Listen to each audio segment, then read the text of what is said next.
and what is challenging us or what is facing us. Take, for example, COVID-19. We are the greatest hit sector.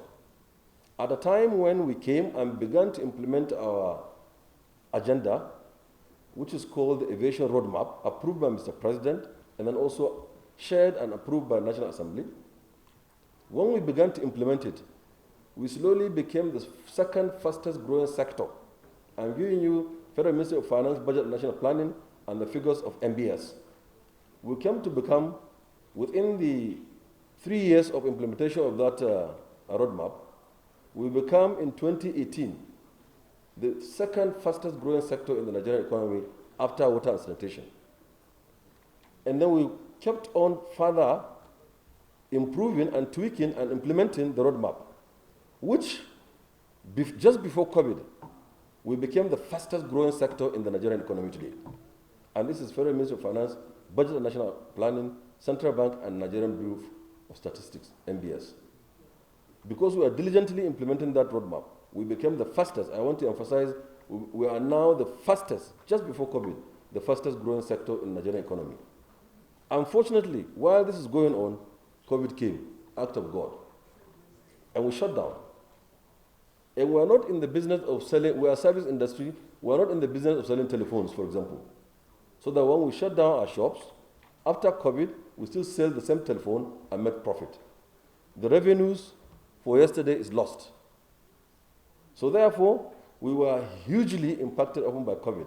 And this COVID, until I think the Q4 of 2021, Q4 and 2021, and perhaps Q1 of 2022, we will continue to see sharp decline in passengers. And that is directly proportional to the revenue that we collect. Because people's confidence has to be raised. They have to begin to want to fly again. And certain factors that make propensity to fly great are also being eroded during this period. So we're in a difficult, challenging time. We do not have solutions to it. And heavy and mighty countries like United States of America, like UAE, like Britain, like China, are spending huge amounts of money to support aviation businesses because of the nature and structure of civil aviation. It connects businesses, trade and commerce, culture, schools, healthcare, nation to nation, even history to history. Don't talk about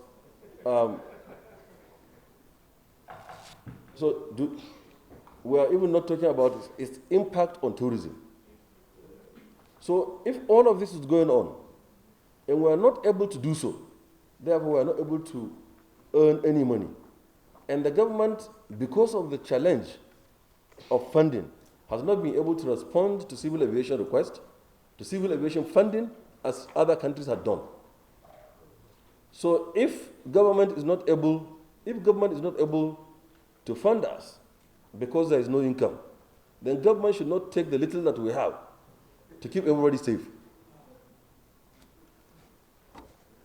So, Mr. Chairman, I am not, every single agency in civil aviation, every single one of them is so critical that we need to fund it.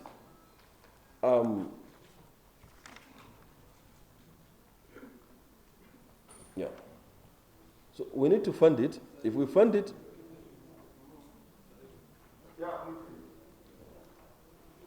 yes, Mr. Chairman. So every single agency under civil aviation, we do believe that it needs to be funded. And that is why, because we understand the nature of this business, because we know what will happen to this business, that's why we now introduce in our roadmap, for example, the concession of our airports. The concession of our airports. We've now done the outline business case. We are going ahead for the procurement to concession these airports. And the reason is simple. I've said this before this National Assembly, and I likened it to my house that you know in Ikoyi, which is sitting on 7,000 square meters of land. And it's only this Oyibo type of house, 1.5 bedroom. Assuming I'm renting that house for, let's say, 10 million in Ikoyi, and somebody comes to me and says, okay, you know what? Give me this your house for 25 years. I'll put high rise, 30 houses. And those 30 houses, they will have a tennis court, they will have squash court, they will have their own power, they will have everything. Good and security, 24 hours, and electricity. And I'll give it back to you. So, and then I'll give you back the house after 25 years. Now, because I'm giving it out to rent to earn only 10 million per annum, if you put 60 houses there, or 30 houses, and it's collecting 10 million times 30, that is 300 million. Then he'll give me 50 million and take 250 for 25 years. Recoup his money, and I'm making from 10 million to 50 million. And still the houses are mine. And because this government, the APC government in power, is social democratic in nature. It doesn't want to sell national assets. It wants to keep the assets with the people. But we can concession them and improve them and make them better. This is for improved revenue. We are very sure that when we do that, we will improve the revenue of the nation. So we are very jealous. We are not like what happened before. They sold Nitel, sold Nigeria West, sold everything. The public, the people have lost those assets forever.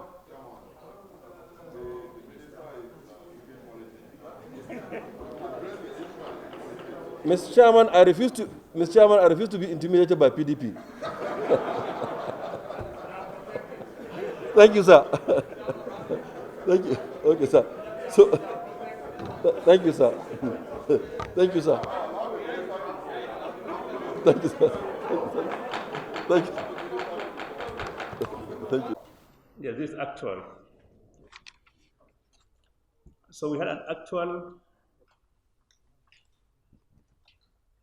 actual revenue budget of actual revenue outcome of 8.532 billion, while the budget for that year, 2019, was 12.00 billion, making the actual turnout 71% of the budget itself.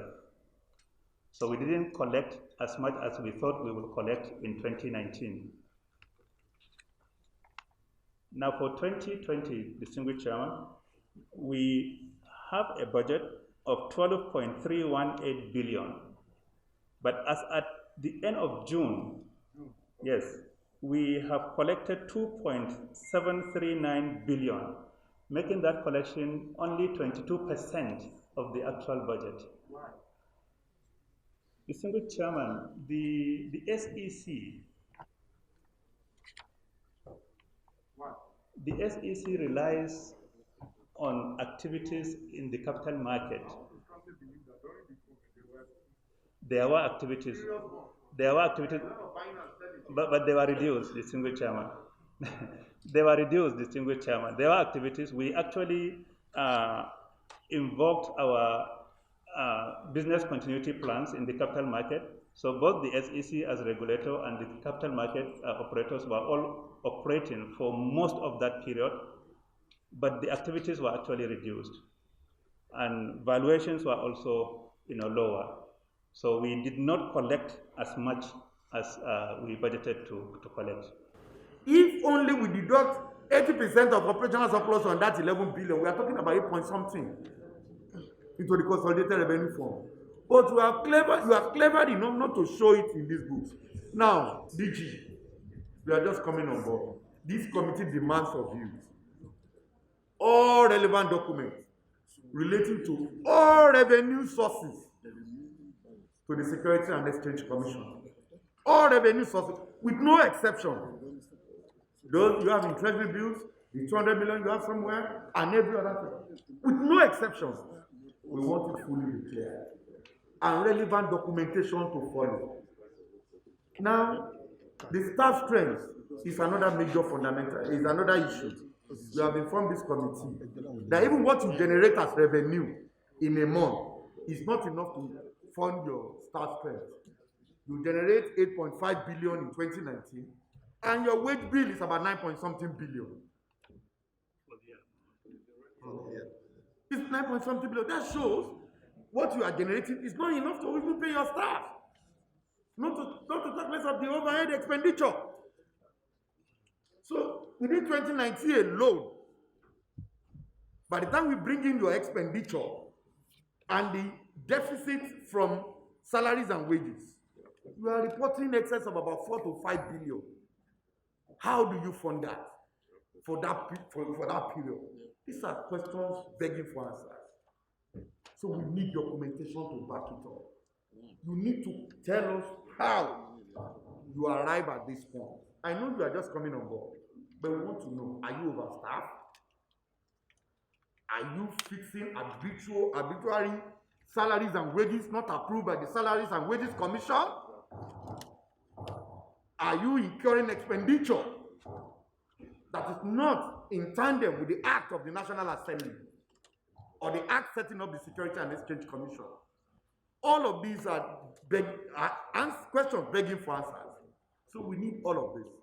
So we'll not keep you here for long because you need to bring more documentation and questions to ask. But before I come to you, my distinguished colleagues are here. They want to ask questions. Senator Gresham, you have the floor. Please go ahead.